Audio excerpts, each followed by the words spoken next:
Om Drishyam Pratitam Pravilapayan San Sanmatramanandaganam Vibhavayam Samahita San Bahir Antaram Va Kalamnayetaha Sati Karma Bande Om Shantihi Shantihi Shantihi. Brahman is an indeterminable mass of pure conscious awareness.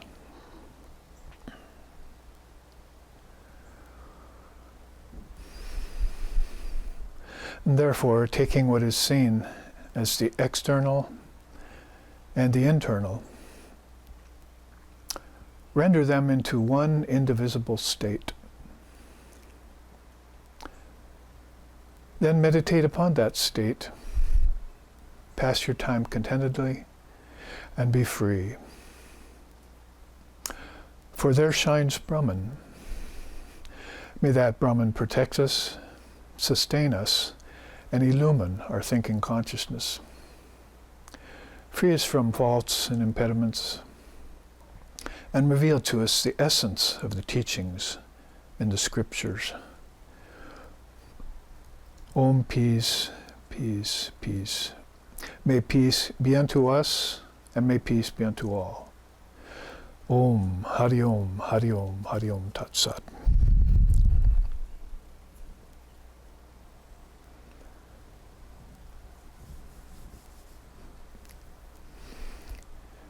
Here on Father's Day, I was surprised by a garland on Father's Day.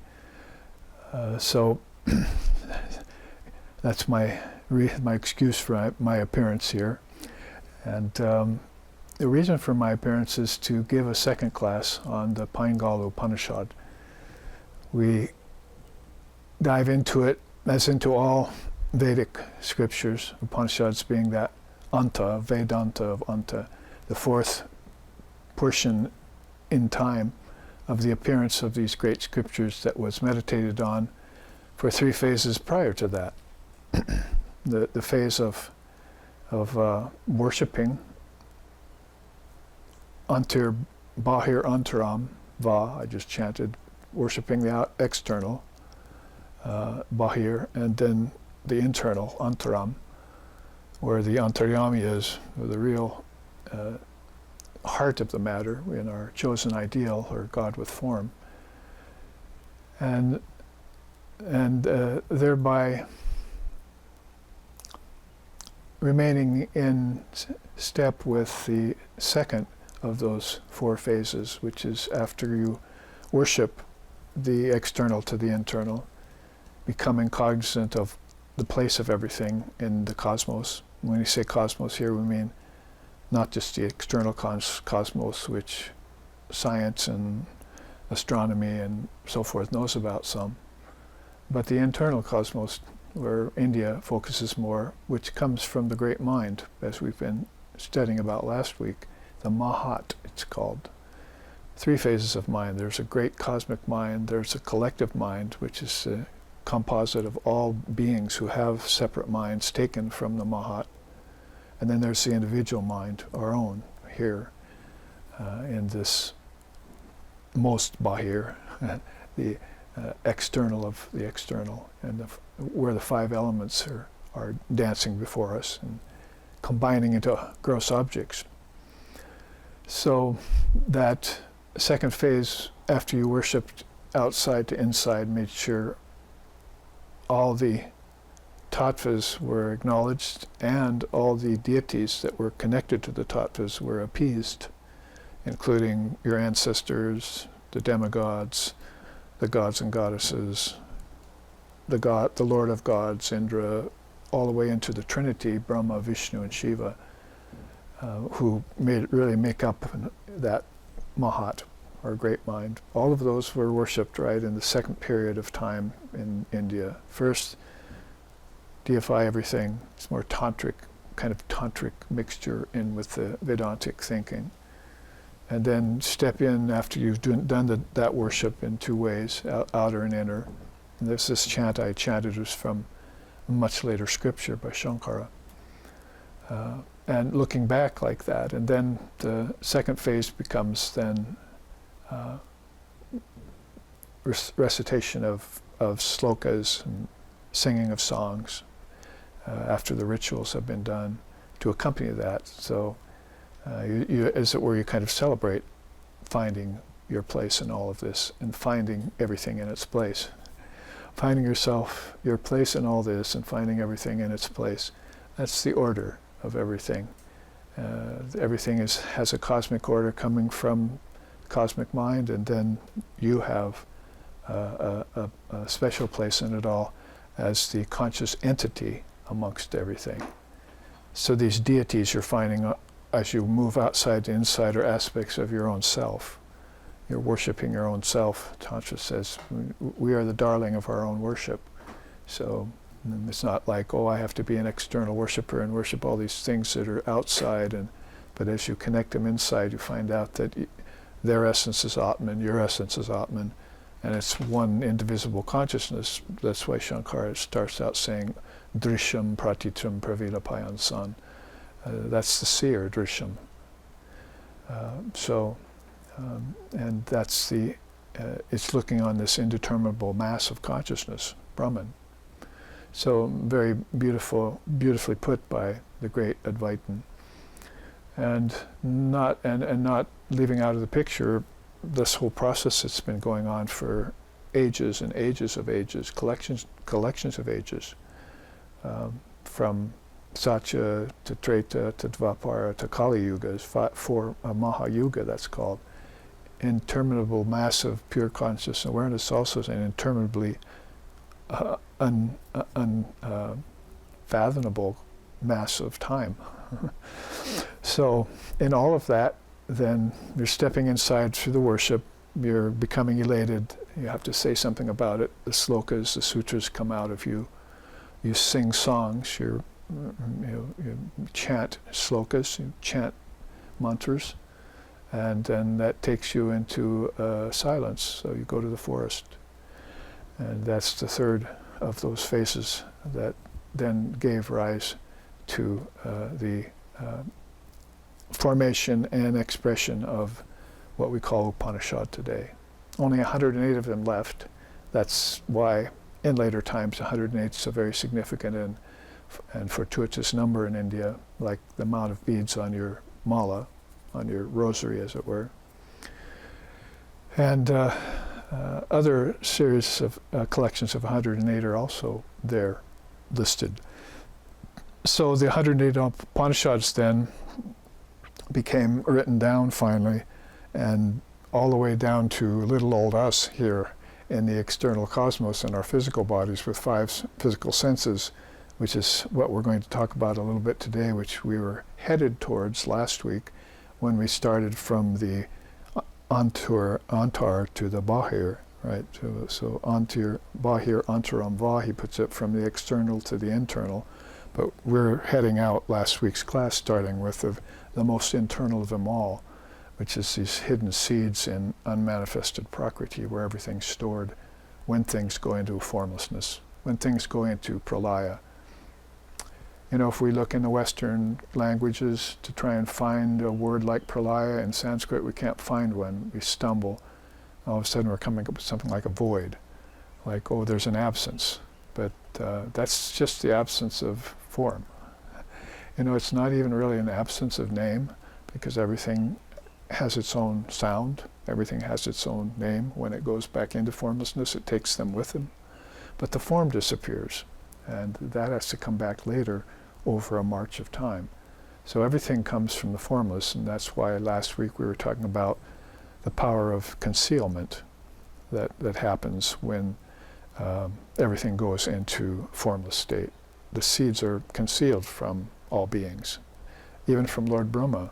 He knows they're there, but he's going to have to get the bijams, the special words, from, well, what says here from God, really what it means from the Shakti of God, and then inject them into unmanifested prakriti and make them live again, cause them to seem sentient.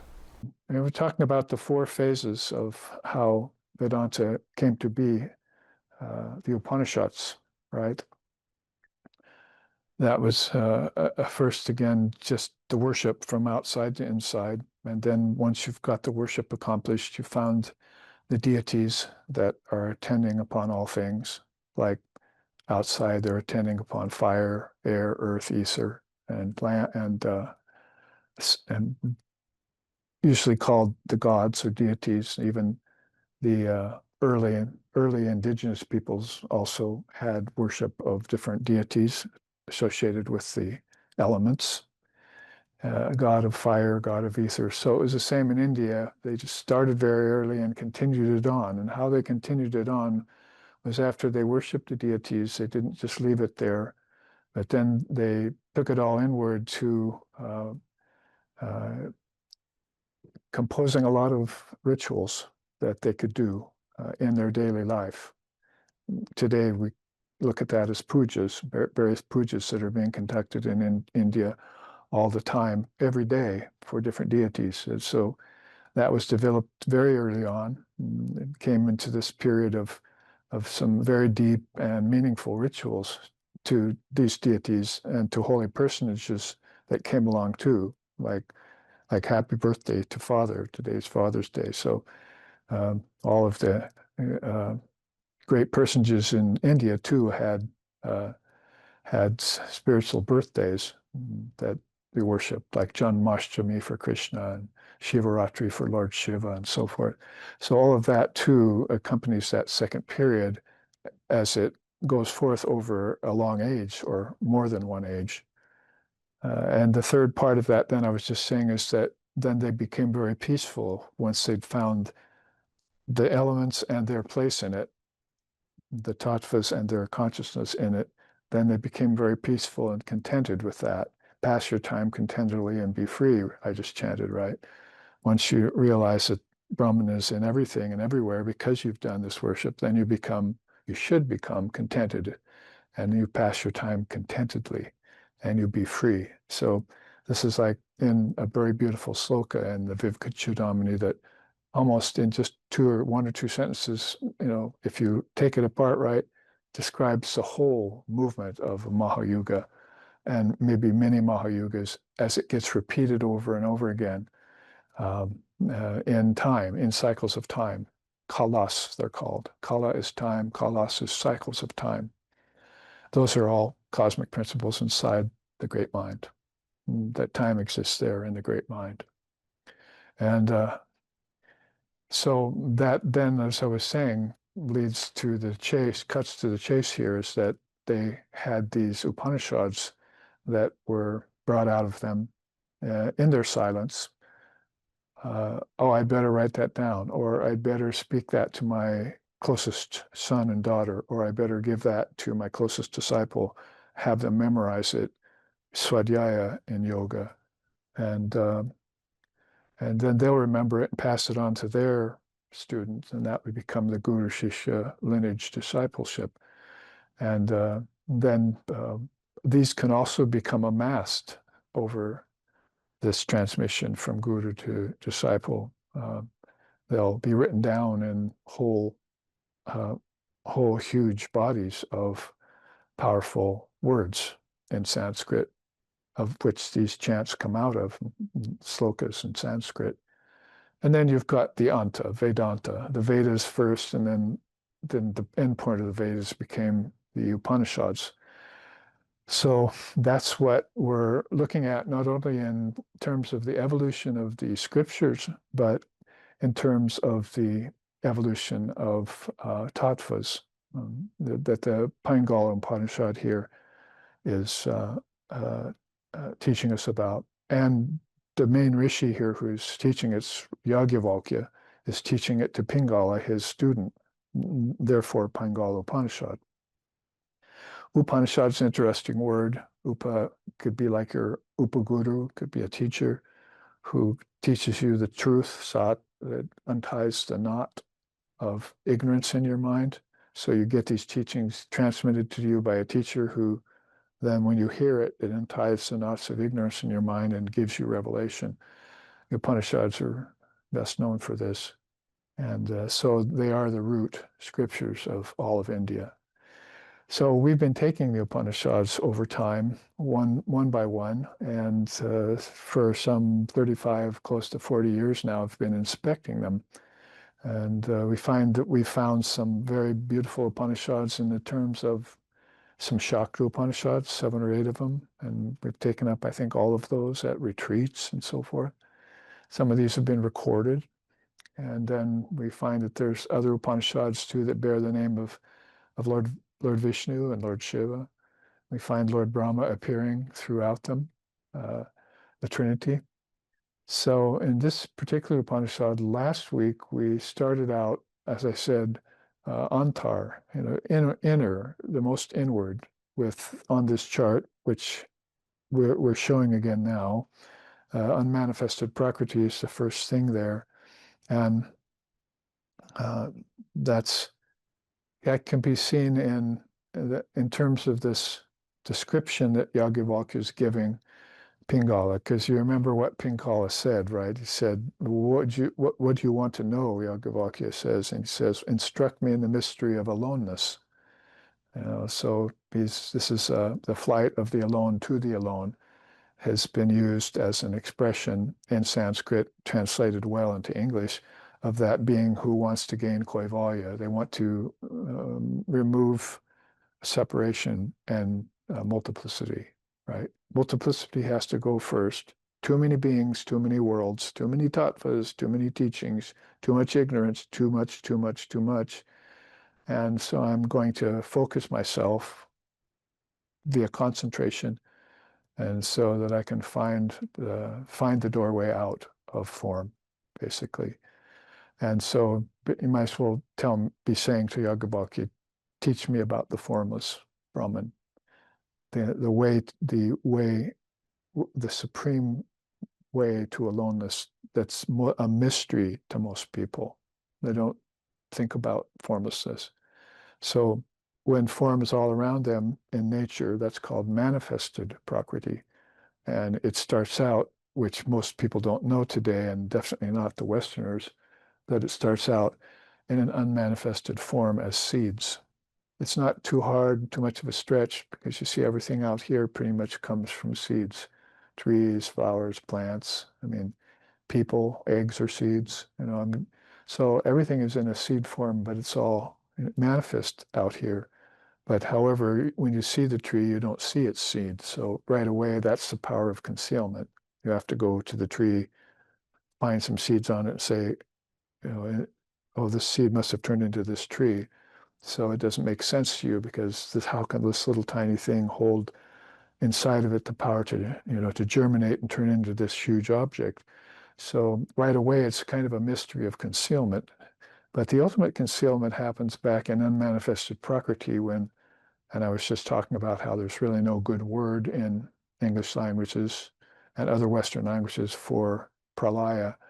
When they say pralaya in Sanskrit, they mean everything that was with form went back to its dissolution in seed form. If you say void, then there was a void that existed, and that's an eternal thing, right? Basically, you're not talking about seeds in it, for one thing. You're also talking about nothingness, which is not the case with pralaya. It has everything in it. It doesn't go back to normlessness, nothingness. It's just the form that gets taken away. Like I'm saying, the name gets taken away temporarily, but that goes with it too. That's how Lord Brahma remembers about the worlds when it's time to come out of pralaya and project them again. Then he'll have remembrance of these seed words, and he'll use them. And with those seed words, things will start manifesting again. Just like you go into sleep tonight, your memory's taken away, right? Deep sleep. And then all of a sudden you wake in a dream, and you must have remembered that there's something called form. So your ideas come dancing back out of deep sleep, nothingness, into dreaming. All of a sudden you're watering these seed thoughts, which are turning into dream objects. And that's, 2/3 of the way. The third of the way is coming into the waking state again and seeing that all of those seeds that were concealed back in deep sleep were partially manifested in the dreaming state and became fully manifesting in the waking state when you came out. And now it's up to you to find out in this round of what's called Jagrat, Swapna, and Sushupti, waking, dreaming, and deep sleep. What happened to how consciousness got into that round of thinking? And the first thing you would probably want to grant yourself is the ability to formulate and dissolve worlds. You're doing that. There's no one around helping you do that. It's your own consciousness that's doing this loop. And when you find that out, then that's quite a giant step towards self-realization. And go, oh, I'm at the hub of this. And then you're starting to move away from the questionable I called the ahamkara, which is on the loop for like a circus, right? So it's on a merry-go-round. Sometimes it's happy and laughing. Sometimes it's getting sick and throwing up. Watch out if you're near the merry-go-round. So that's the small ego that's going around, you see. But then you're coming closer and closer to the great I, the Mahat, and you're realizing that more and more you're an essential part in it, that your essence is there, self-realization again. This self is Brahman, or I and my Father are one, however you want to put that in different traditions, ways of speaking. That's what you're beginning to find out when you involute. So Bahir, the outer, Antar, the inner, and then the imperishable Brahman, which is indiscernible, means you cannot see its beginning, middle, and end. It infills everything, and it's a mass of pure conscious awareness. So why I started out with this sloka that fits very good into the teachings of Yajnavalkya when he's teaching Paingala, his student, about unmanifested prakriti. That starts the whole thing out, but it's the power of concealment that Yajnavalkya wants to bring forth as a teaching. I mean, Sri Krishna used to just look at his students and say, now you see me, now you don't, And so the power of concealment was just something that was a natural facet of this play of consciousness, you might call it. Basically, you hold a towel up in front of you and you drop the towel, you're concealing and then you're revealing all the time. So this is what's going on all the time, put very simply, in terms of how the power of concealment is there in the mind of the Mahat, And so seeds that were here gross turned into seeds that were dream thoughts that turned into seeds in potential in deep sleep. So we're going through 3 levels of seeds all the time. It's just that we're not realizing that when we get to deep sleep, the seeds are more concealed and have lost their form. It doesn't mean that there's a void, is what I was just saying, and they'll never come out of it again. It means that it went into a formless, unmanifested state, and as soon as pralaya is over, then it'll come back again, interminably. This goes on forever. And so you might say that there's a wheel of samsara where beings get caught in suffering again and again, many lifetimes. But you might want to look at a wheel that's beyond that, where Brahma, Vishnu, and Shiva are going through manifestations to overlook this wheel of samsara to help people get off it, like Lord Buddha did. And then there's another wheel grander than that one going on. That's what I just described. Beings getting free and dissolving themselves into formlessness, into the formless Brahman. Blissful immersion. Down in samsara, it was back and forth between pleasure and pain, none of it having any meaning. With the gods, it was back and forth between domination and sleep, but with the aspirant, he's looking for koivalya, is the word used here, and the word that Father of Yoga uses. He's looking to get into that oneness with Brahman. and he might not even be looking for bliss, but that will be the result, as we saw in Sri Ramakrishna Paramahamsa, going into blissful states all the time. We hadn't seen that in a man for at least hundreds of years since Chaitanya. Then with the great master, Sri Ramakrishna, he was having many, many different kinds of samadhis, which we've been studying about over the past and reading about over the past weeks in the God blogs.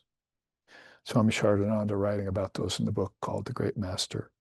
So all of this kind of get us back on track, and I hope it's being heard better. We changed the battery, and hopefully we're rolling along in usual form. So I'm also at the same time refreshing your mind about all of this, also kind of giving you a little since 1 week ago we went through this, giving you a little refresher course on what we looked at. So think of the power of concealment as everything going into abeyance, and like your deep sleep state. You came back out of it, didn't you? And everything else came back out of it too. So it must be a state where formlessness happens to you that you don't remember. Right? That's the rub on the bliss of deep sleep, is that you don't remember it. The great seers, they'll penetrate through to the third eye, to the higher level of awareness, and they'll see through the unmanifested Prakriti to merge themselves with Brahman, which is an indeterminable math of pure conscious awareness. It does not sleep. It does not get concealed. It does not go into ignorance, does not suffer time, does not suffer birth and death, pleasure and pain, any of that. So when you penetrate through deep sleep and merge with that, then that's what Christ called eternal life. That's the peace that passes all understanding. To borrow expressions from as close as we've gotten to it in Western religion, so-called Western religion, or Middle Eastern religion. So unmanifested Prakriti is a subject, a tattva that really needs to be talked about a lot so that we begin to acknowledge it.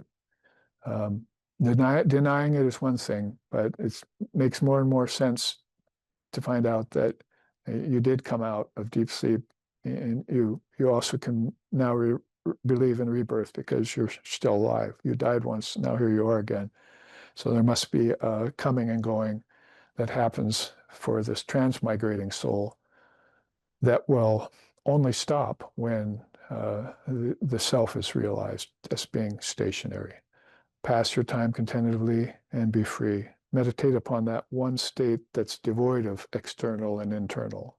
Well, that's halfway there, unmanifested Prakriti. It's now devoid of external and internal things. Because your waking state and your dreaming state both go back and forth between cognizance and cognizance. Like when, in waking state, you can daydream at school, and you're just not there anymore. In deep dream, you can dream and then not dream again, and then dream some more. It's like, taking a little rest from running your wheels on dream and then coming back to it. But in deep sleep, that begins to give you a kind of reflection that's very invigorating and ennobling when you wake up.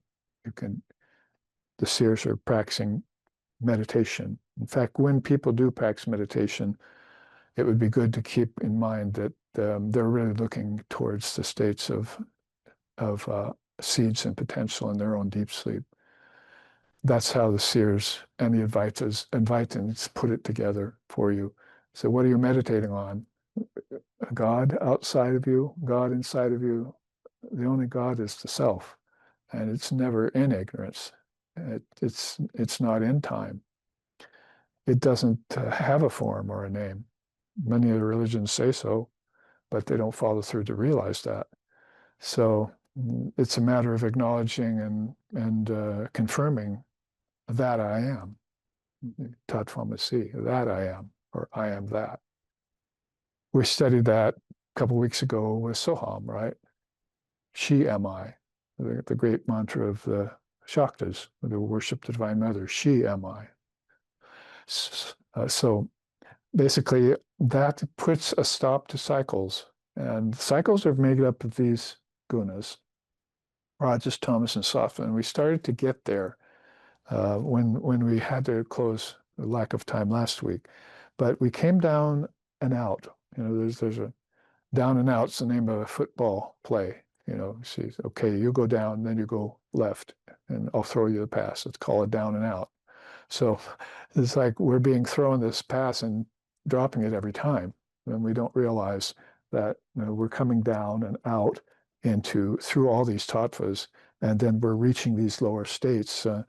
So before I reiterate too much about that, just mention that out of unmanifested seeds, the Mahat takes them, waters them, and then, in fact, if you can flash pretty quick, so I'll have done my duty here to show you what that's like, because I don't think we looked at this last week. Just show this real quick. It's not something we need to look at in length. We studied it in India at a pilgrimage there a few months ago, as some of you who are there here know. But this is kind of the idea, is to see the outline there in scarlet and red of Brahman, Lord Brahma, one of the Trinity. He's got Om, the word, in his cosmic mind. He's Chitti Shakti's coming, the power of thought, the power of projection of thought, and he's using her to take the word and take it into its next phase and insert it into unmanifested Prakriti. The whole thing sort of looks like human birth, doesn't it? You've got the coming together of male and female principle, and then you've got the fetus, you know, in the womb, and everything coming forth out of the mother's womb. So it's a more sort of cosmic look at it at a very internal level. And so from Brahman's great mind, with the power of the word always vibrating there because it's eternal. In the beginning was the word was with God, and the word was God, that kind of eternal. And then Chitti Shakti comes along after Pralaya, at the beginning of another cosmic cycle, and has him project that into the seeds of unmanifested Prakriti. I don't know of any simpler way, even though it's still a bit complex and abstruse, of explaining how the Indian seers like Yajnavalkya saw this in deep meditation. They saw this in their deepest meditations, in their deepest contemplations, when they got out of the cycles, when they got beyond time, when they mastered the three gunas of Rajas, Tamas, and Sattva, and they worked their way through the various levels that consciousness was sporting in. One of them was the Mahat, the great mind. The next one was the cosmic egg, which is the great Brahmarandra itself. It's like they saw all the universes of 7 different worlds, higher and lower, called lokas and patalas, all inside of this cosmic age, Hiranyagarbha. Haranmaye pare koshe virajan brahmanishkalam. We've memorized that chant, some of us, about the cosmic egg and the golden light that's in it, and the cosmic person that's there in it too, guarding it. Yajnavalkya talked about that to us before. So we came out of those 3 great steps, you might say, that Yajnavalkya is trying to explain to Pingala, so that he has a foundation to what?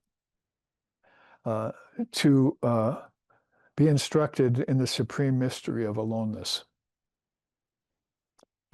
So it's like Sri Ramakrishna saying, in my samadhi, the further I went towards Brahman, the further I went away from the worlds.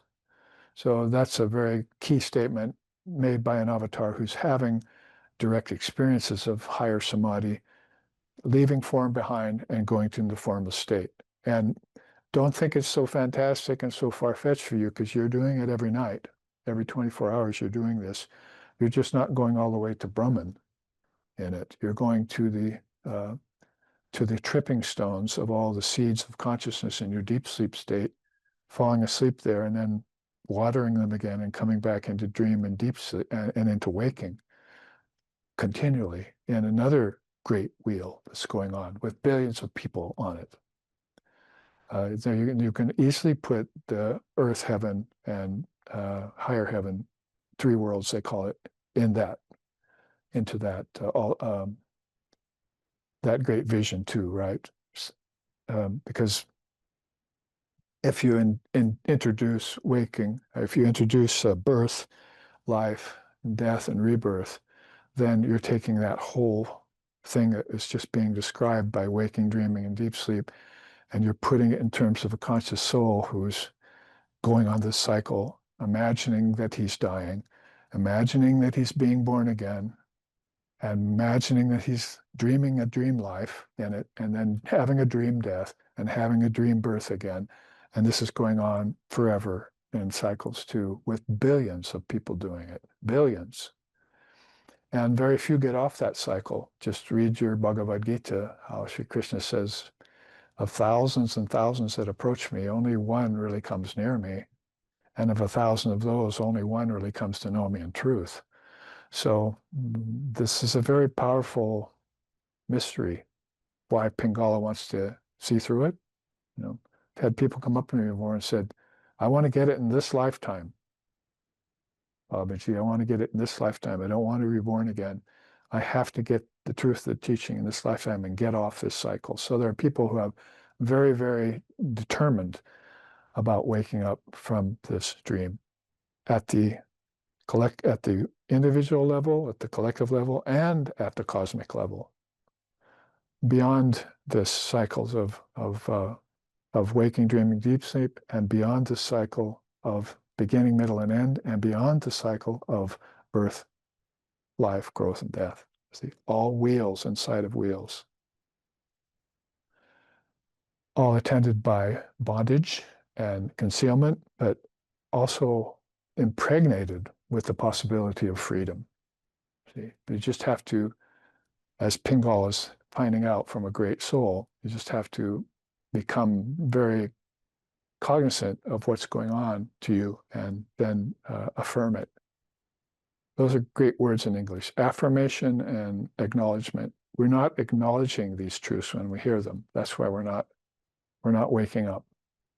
We're just more conscious sleepers. That's all. In the Kali Yuga, we're more conscious sleepers. We've entertained the idea that maybe I can get free sometime, or maybe I am free and I don't know it yet, but I'll have to wake up at some point. But we have to confirm and acknowledge this, like Pingala is doing here with a great teacher, in order to snap out of it. You see, arise, awake, stop not till the goal is reached. Utistata, Jagrata, Prapya, Varani, Bodhita, Kshirasya Dara, Nishita, Durajaya. Vivekananda used to chant this at his retreats, in your door to wake you up. Arise, awake, stop not till the goal is reached. What is the goal? What Pingala is asking Yajnavalkya here, teach me the path to the truth of aloneness. I want to be ekanta.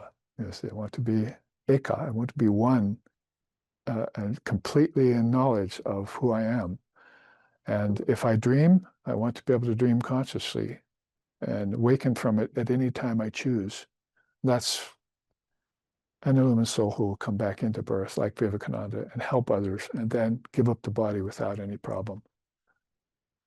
Like Shankara did when he was 32, passed away.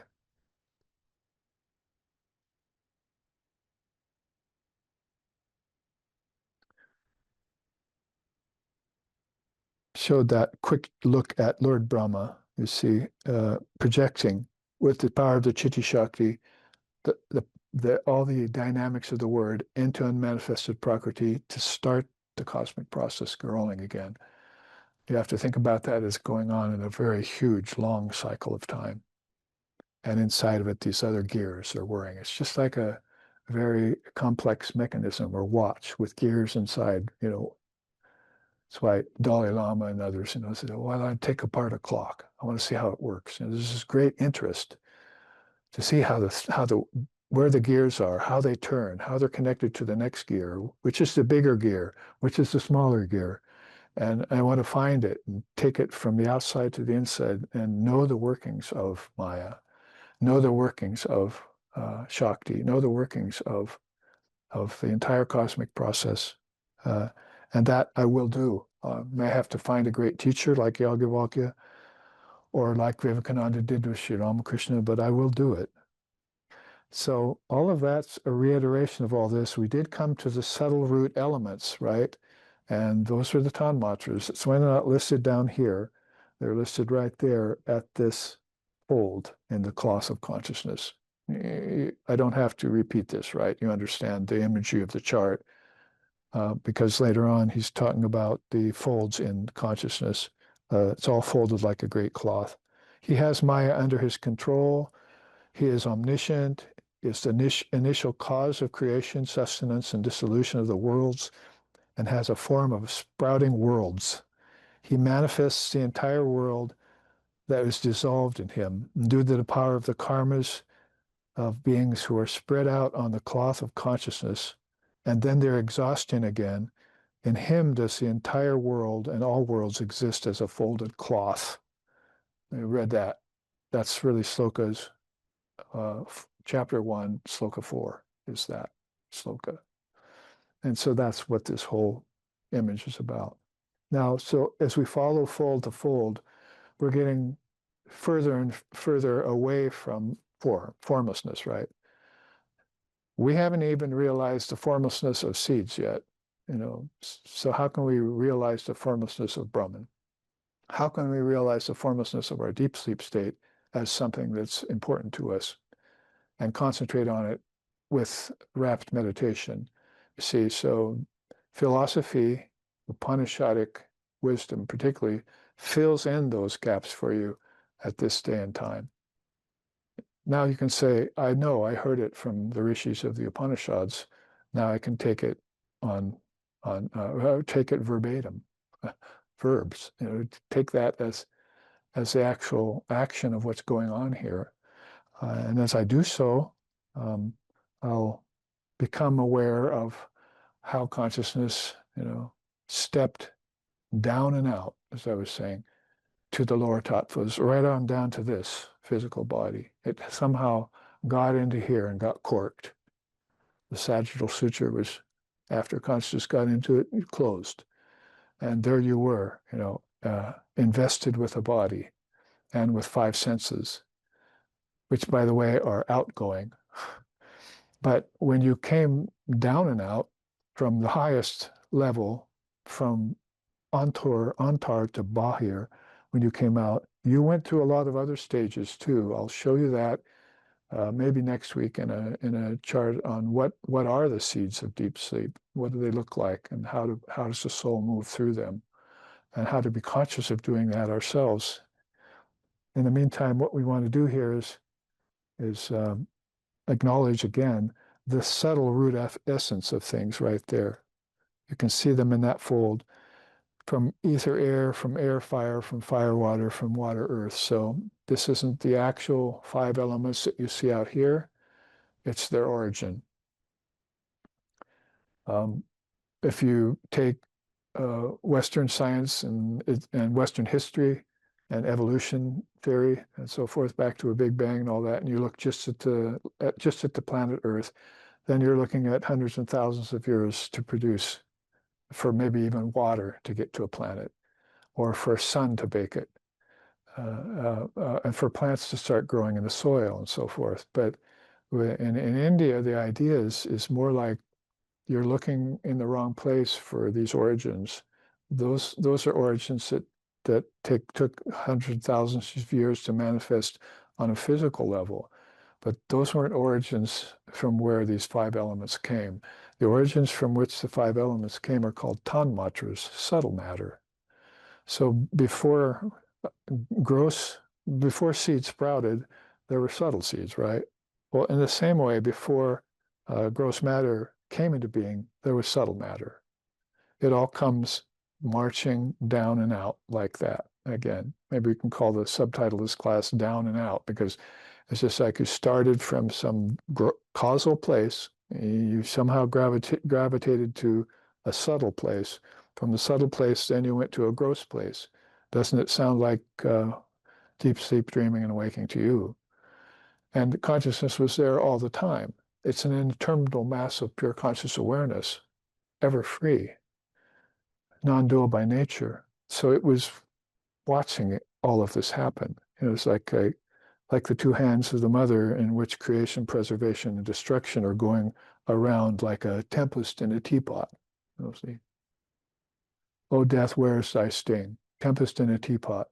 And there are lots of Shakespearean sayings that come through to show that some Westerners were thinking about subtler philosophical principles, probably heard them from India, and they made their way over here through beings like Swami Vivekananda in an earlier time. So this tempest in a teapot is going on, is just held by these two hands of projection and withdrawal, which is the power of concealment and the power of revelation. Power of concealment, power of revelation. And that's the mystery of getting you towards the mystery of aloneness, right? If I understand that everything's getting projected and then withdrawn by a higher power, and nothing's actually transforming as it does so, then I can wake up from the stream where I believe in parinama. I believe things change. And I can wake up from that and know that everything is changeless, has everything that is true and real never goes through change. It only appears to.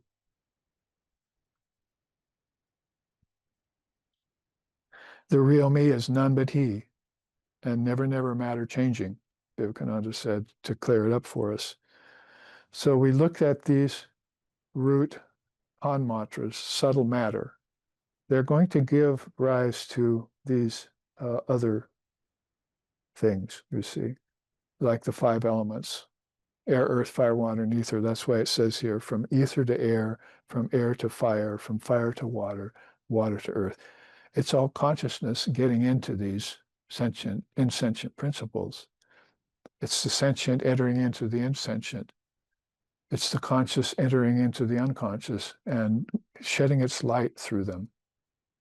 Some things reflect light better, some other. My teacher used to say, light doesn't reflect off of a rock very well, but it reflects off a shining leaf better. And better than that, it reflects off of water than a leaf.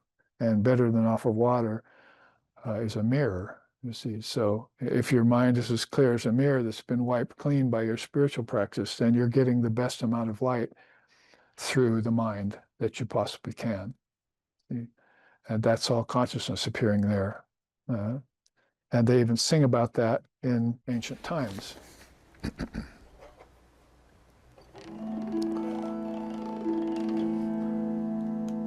The Hastamalaka Stotram, for instance. Nimitam manas chakshuradi pravrito nirastakilo padirakasha tata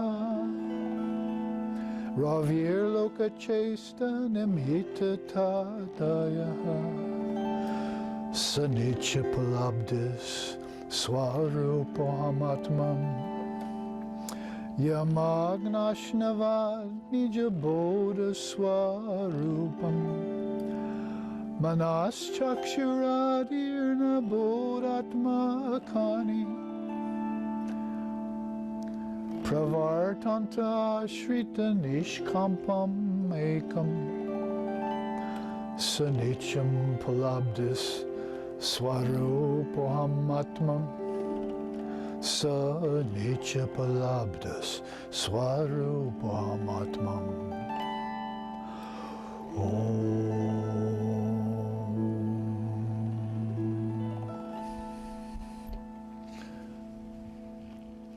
Slokas 2 and 3 of the Hasta Amalaka Stotram, the fruit and the palm of your hand.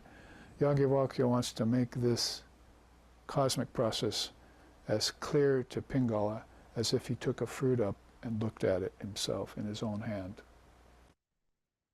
So it says here, without the sun, no terrestrial actions are possible. Yet, the light of timeless awareness allows the sun its moment of glory. So we oftentimes say, right, moon shines by borrowed light, sun has its own light. not really absolutely true in the Advaitic sense. The sun doesn't have its own light. It gets its light from somewhere too. That's from pure conscious awareness. That inner radiance, vast and conditionless, illumes the corridor of the mind and senses. So mind and senses are also borrowing their light of consciousness. Your power to hear, your power to see, your power to understand these teachings, the light of awareness is there for you, helping you to hear this, see it, digest it, and understand it. Because that light am I, pure and boundless, attributeless and free. Then I sang, comforting and life-giving, like the quality of warmth and fire, whose nature is always awake, all abiding in one without a second,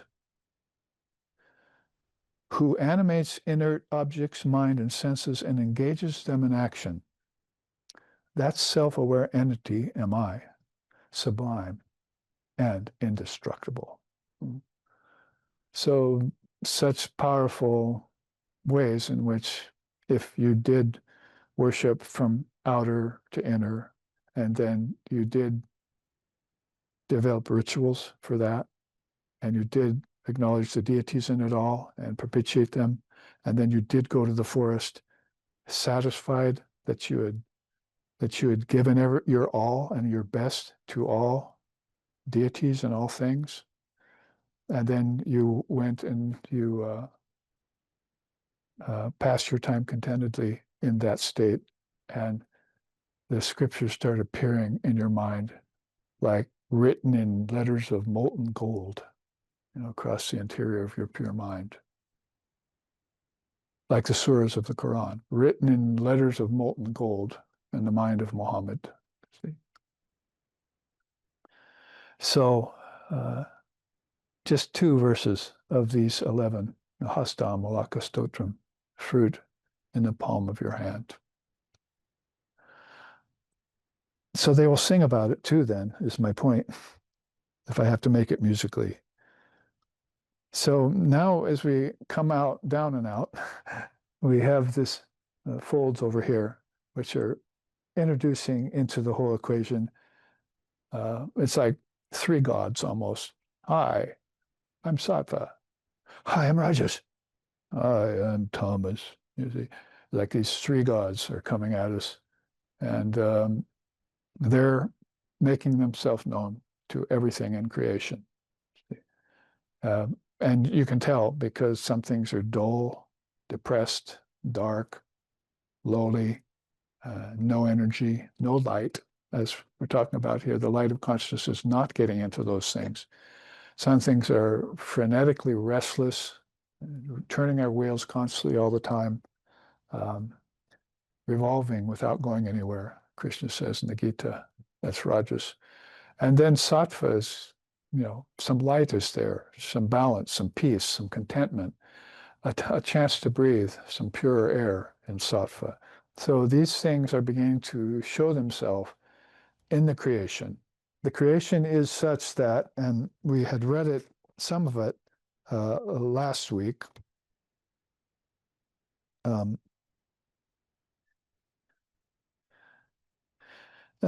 Desiring to create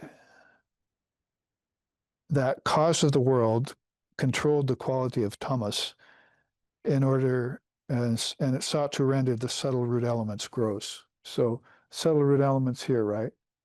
The tanmatras, ideas of air, ideas of water, idea of fire, idea of earth. It started as a thought in the mind, the great mind. And then it had a protector along the way of the egg that it developed as it got born into subtle form. So then we've got all these subtle elements. I think I want to turn them gross, the Lord said. Beautiful, huh? We wish he hadn't done that. No, I'm just kidding. Said, I'm going to turn this gross now and introduce the quality of tamas into it. You see, that's how I'm going to do it, because sattva won't really allow it. And rajas will just mess it up with too much action. So I'm going to slow things down. Everything's going to be tamasic. And so that's this fold coming around, you see, that's going to contain within it a lot of these worlds. So I think that my favorite part of the entire Upanishad is where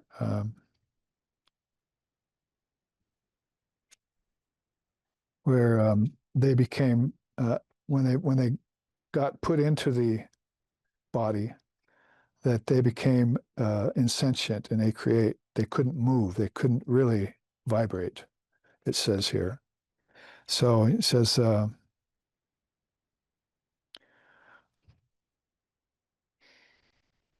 in the form of the sprouting world. Um,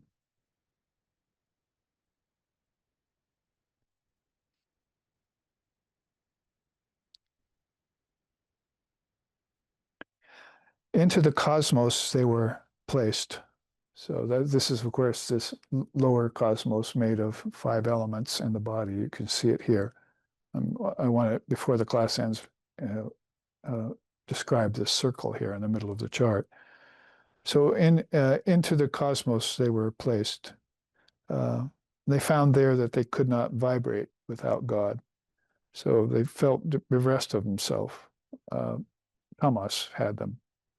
And the only thing they could do is act against it. That was Rajas. So they were going back and forth between tamas and Rajas all the time without getting any reflection or any satisfaction. So he desired to vivify vivify them. This is Sloka 11 I'm jumping to.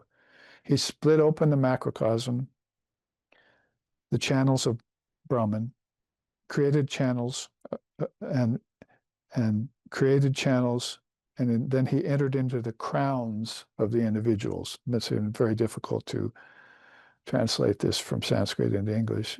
He entered them through these channels. Though they were at the time inert, then they began to perform each their own actions. So sattva, as it were, came to them in the form of splitting open the channel. So it's like if you meditate, you do your swadhyaya, you breathe, you think about your ideal, you do your mantra, you're like opening up to all these channels so that the light of consciousness can come into you. That's basically what this is right here. You see the meditator sitting there. You see this downward moving force from the Mahat, the great mind, which you're meditating on, is penetrating through this gross world with its power of concealment called tamas and rajas, and it's penetrating through that and striking the meditator at the crown of the head, creating nadis or channels, or opening them up if they were already created, and entering into them as consciousness. So you might as well be describing, a spiritually awakened being, or a being who is awakening spiritually. He's all of a sudden remembering his past lives, for instance. He's all of a sudden having samadhi that he doesn't know where it came from. The grace of God is upon him and didn't know how it happened. That's what that means there, all the way from the Mahat to the individual being caught inside of the state of the jiva, the embodied soul. The jiva is the embodied soul. So basically here you can see the rest of the circle has to do with lokas and patalas. He begins to describe those next. I shall speak distinguishing between the forms of jiva and the God, and God. The Lord made individual and collective bodies, respectively, from earth, the skull, skin, intestines, bones, flesh, and nails. From water, blood, urine, saliva, perspiration, and so forth. From fire, hunger, thirst, heat, lassitude, sexual union, etc. From air, the movements of transporting, breathing, elevating, and so forth.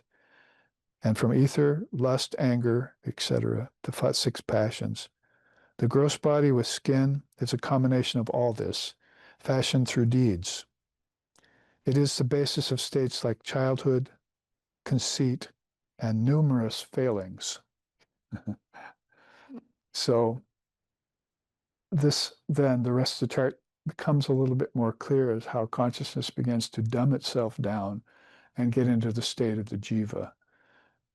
And the tanmatras are going to be very important to know about this, and we don't know about them in the West. We're thinking outwardly evolution from Earth, from the Earth, from matter, everything comes, but it doesn't. It comes from seeds again.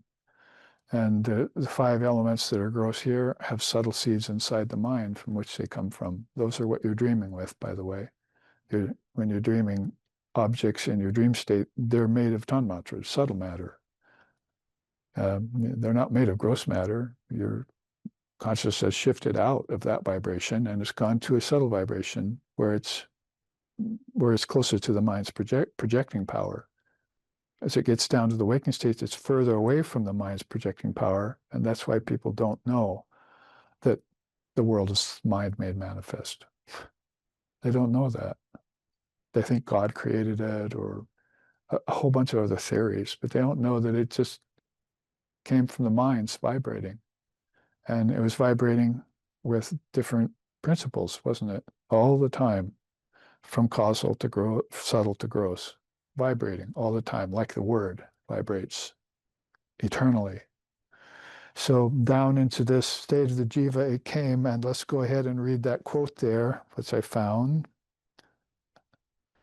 Firmly fixed in the cosmos, it could not without God vibrate, pulsate, or act. So he vivified them by splitting open the macrocosm and opening channels into them. Penetrating them at the crown of their heads, he entered into them via his Shakti power. This is my translation of verse 11.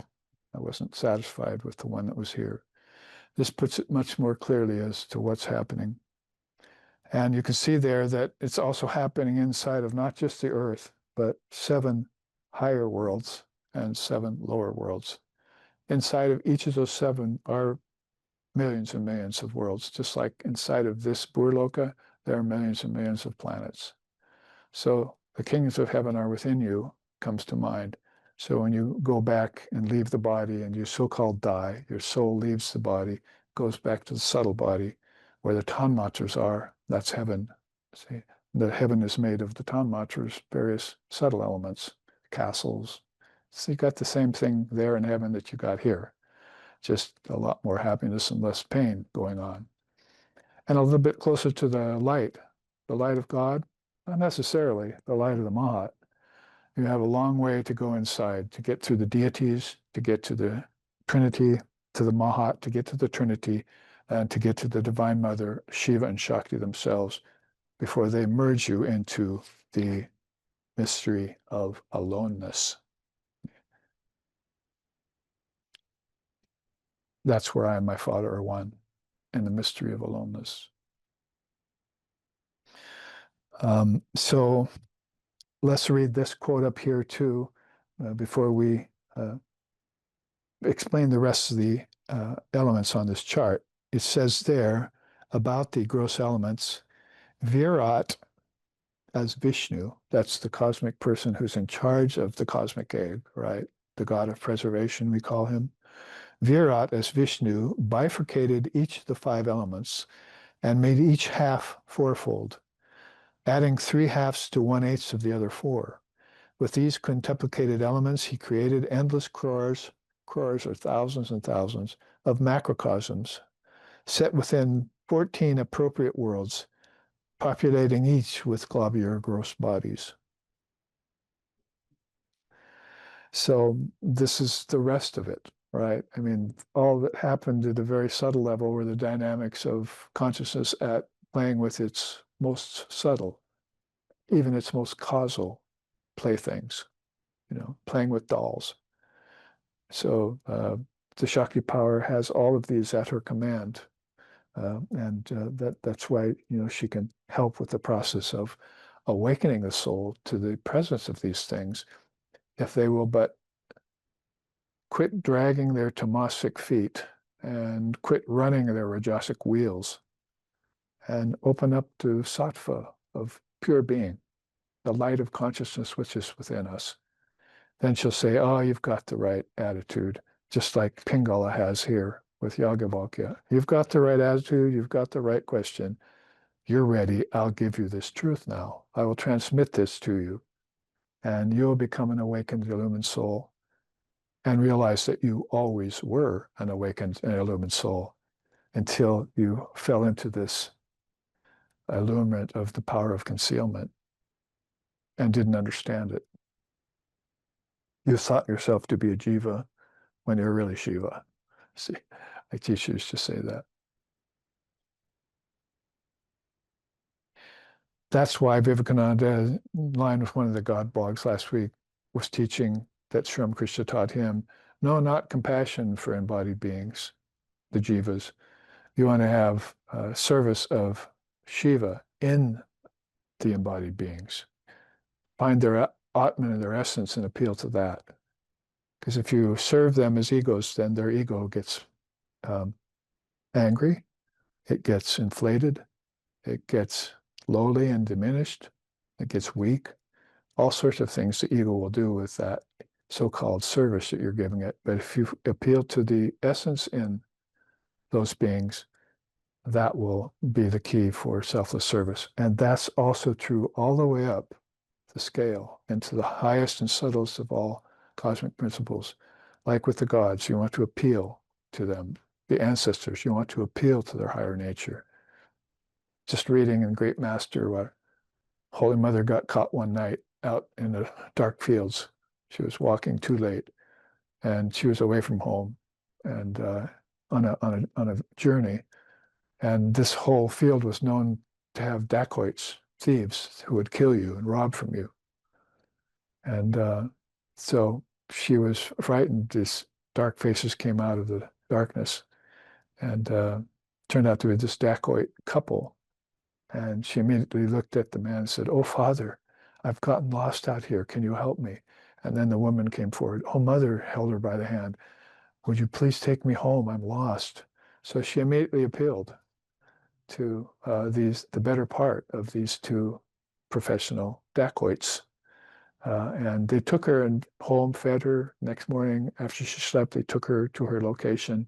And they became devotees later on that visited her in Calcutta when she was the mother of the universe with millions of people under her care.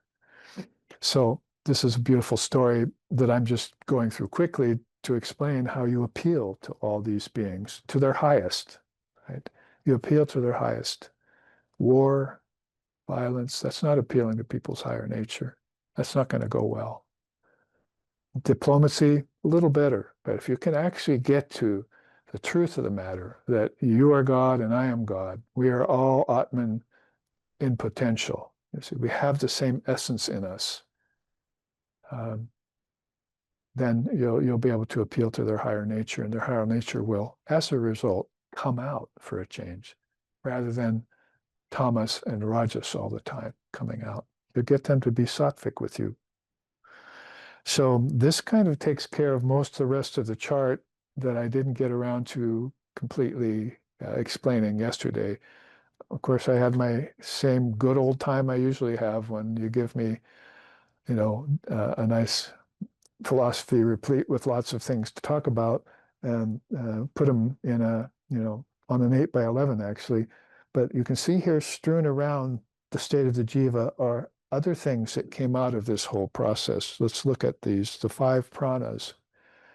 Now, we said before that it's not there listed in Lord Kapil's Samkhya, right? 24 cosmic principles. Oh, where are the 5 pranas? You see, you don't find mention of it in the 8 limbs of yoga as far as the actual limbs themselves. So the pranas, the 5 pranas, or what Vivekananda called the 1 prana in 5 forms, is mentioned here and taught by Yajnavalkya. It's very beautiful that we actually get an explique about it here.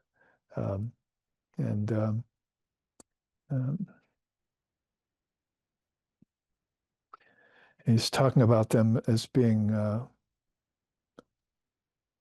the predecessors to all of these, that animates these different kinds of forms. Yeah. He says, the modification of the life principles are prana, apana, vyana, udana, and samana. Those are the names of the 5 pranas.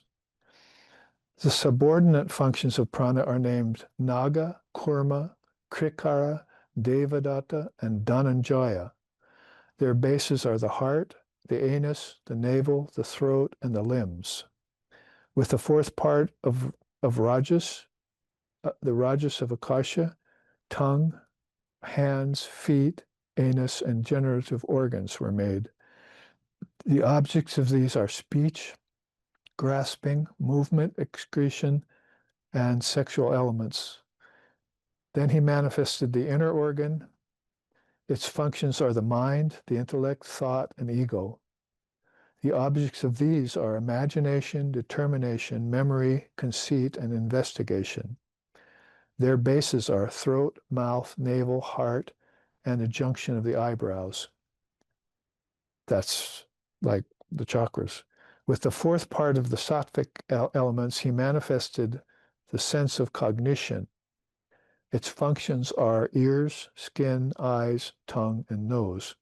Their objects are sound, touch, form, taste, and smell.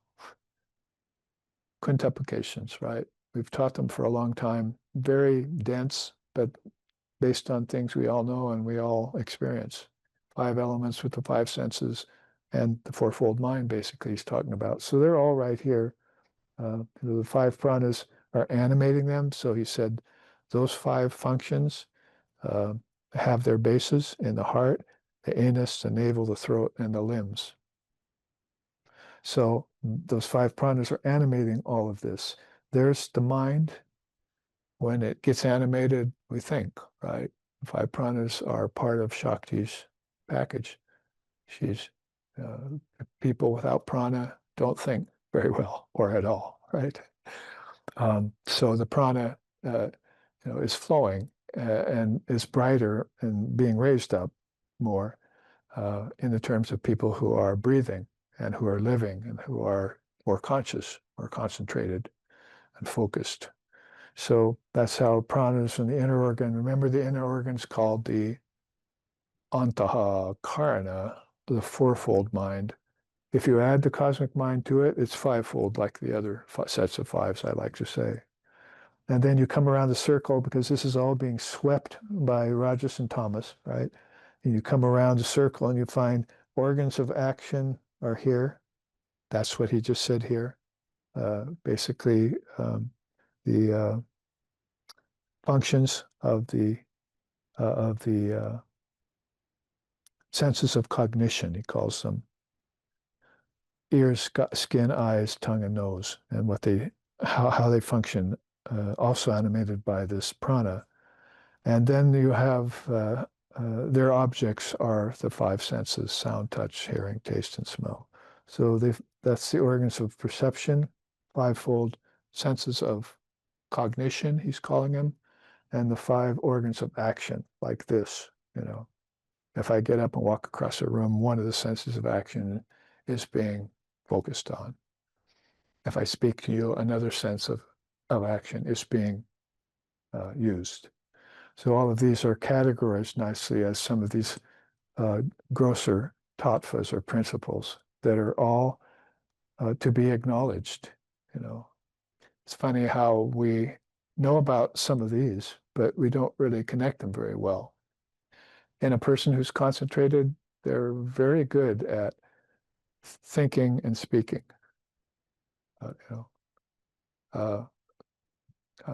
Or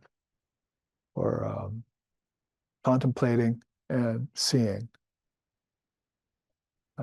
And that's just with a person who's operating the external senses and their organs. Then you have a person who can meditate, right? They can turn off the outer senses using these very pranas and move back inside to the subtle matter that was the cause of all this, which is what you're doing in dream, but not in meditation consciously. Then they can sit in meditation and dissolve the mind stream. I could show that chart if we wanted. You just dissolve the mind stream back towards its source, all the way back to its seeds in unmanifested prakriti, and therefore find our way to the secret of the mystery of aloneness, right? This mystery of aloneness that he's talking about. So it doesn't take long for Yajnavalkya to, it takes him all of 12 slokas. I don't know how often he stopped. I know how often I stopped to try and explain these things. I don't know how often he stopped talking to Pingala about this, but it just took him 11 slokas to make an explique of all of this. I was thinking about if you were to roll it all back up, because that's what the Svetashvatara is talking about. So this is all folds of a cloth, right? So here's a sloka I found in one of my favorite Upanishads called the Svetashvatara Upanishad. Only when men shall roll up the sky like a skin will there be an end to misery for them without realizing God. Therefore, seeking liberation, I go for refuge to that supreme Brahman, whose effulgent light turns the attention of mankind to the Atman, the indivisible self within all. So only when we can roll up the sky like a skin, in other words, we can take space, right, and see it as an outer manifestation of something that it needs to be tucked back into. Should we go in opposite order here for a second? From earth to from earth to water, from water to fire, from fire to air, from air to ether. We're going in the reverse direction now, right? So that's how you roll up the sky like a skin. Unless you've realized God, you don't have to do that. But if you're trying to find your way to the ultimate source, the secret of aloneness, then like Pingala is trying to do here, then the first chapter of the Paingala Upanisad is laid out here for you. I wanted to get into, if I create the chart this next week for our third class next Sunday, I wanted to get into here how all of these 5 elements became skull, skin, intestines, blood, flesh, nails, saliva, hunger, thirst, lassitude, and so forth. Because he took these 3 gunas and from a part of each of them, divided them fourfold and put different parts of that fourfold division into making all of these other things. If you want the chart for that, then read the Panchadasi. He's got the whole thing there in a graph, taught of how the elements get halved and then bifurcated and then fourfold. But here you've got Yajnavalkya talking about how when the Lord did that, the Lord meaning, its manifestations of the Virat and so forth, worked that into the solidification of the 5 elements from the Tanmatras. All of this, all of these are held back in abeyance, the power of the seeds that gave rise to them from the word. If I redo this chart, I'll put a little Om sign right there so that we know we're coming out of the word. Anyway, that's kind of what I wanted to do this class, was to explain the rest of all this chart so that we have a Vedic Samkhya list of tattvas going on here, given by a great knower of Brahman, Yajnavalkya, to a very astute and aspiring student who was looking for the ultimate. He's not looking just to learn all of this. He's probably heard of a lot of this already in his practice. He wants to know, in a way, how do I dissolve it all back into aloneness? I want to have that highest of all realizations, which allows me to know myself and to know that all of this came from the self. And quit just dreaming it out of seeds and then playing with it in waking state and then going back into dream and back into seeds and coming back to dream and waking. I want to wake up from all of that and know myself as one with the Father, one with Brahman. Tattvamasi. I know myself as that highest reality. I think probably now that we've, maybe the last thing I could say here is don't forget in the mirror, in the picture here, mirror, is the Divine Mother herself placed there as the Shakti power that's allowing for the soul to awaken. So we know that the 5 pranas are under her control, and that her is called Shakti, or Chitti Shakti, the power of our thoughts, or Mahashakti, the great mother of the universe. She's also there, looking through that mirror from formlessness into form. She's got all of these seeds, in her bag, as it were. See, and I'm going to give these to Lord Brahma. Yo Brahmanand Vidadati Purvam, Yo Vaivajansham Prahino Hitashmai. At the beginning of a cosmic cycle, she gave all of the Upanishads and the Vedas to Lord Brahma, gifted them to him, so that he could start the whole process rolling again. And at the end of another cycle, everything was taken back up into seeds. The seeds are eternal. The seed words are eternal, bijams. The tattvas are also eternal that come out of the seed words. And the eternal of the eternal is that Brahman, the divine aloneness that Pingala is seeking to be in oneness with here. I hope we were able to fix the problem with the microphone and that you could hear everything that was just being said. If some of it was missing, we can go back and look at this class in its recording when it gets posted. So here, then, let's end with another chant. Upadau yata bedata samaninam tada bedata buddhi bedesha tepi yata chandrikalam jala chanchalatman tata chanchalatvam tada pida vishnu tata chanchalatvam tavapya vishnu.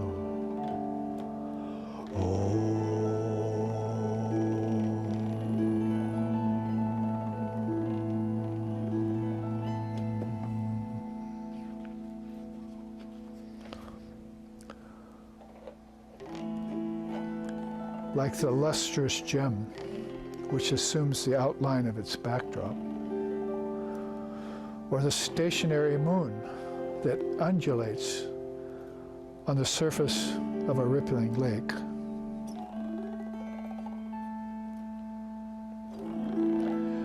So, too, does the formless and all-pervading reality called Brahman appear everywhere, while remaining boundless and ever free, untainted by any of its associations.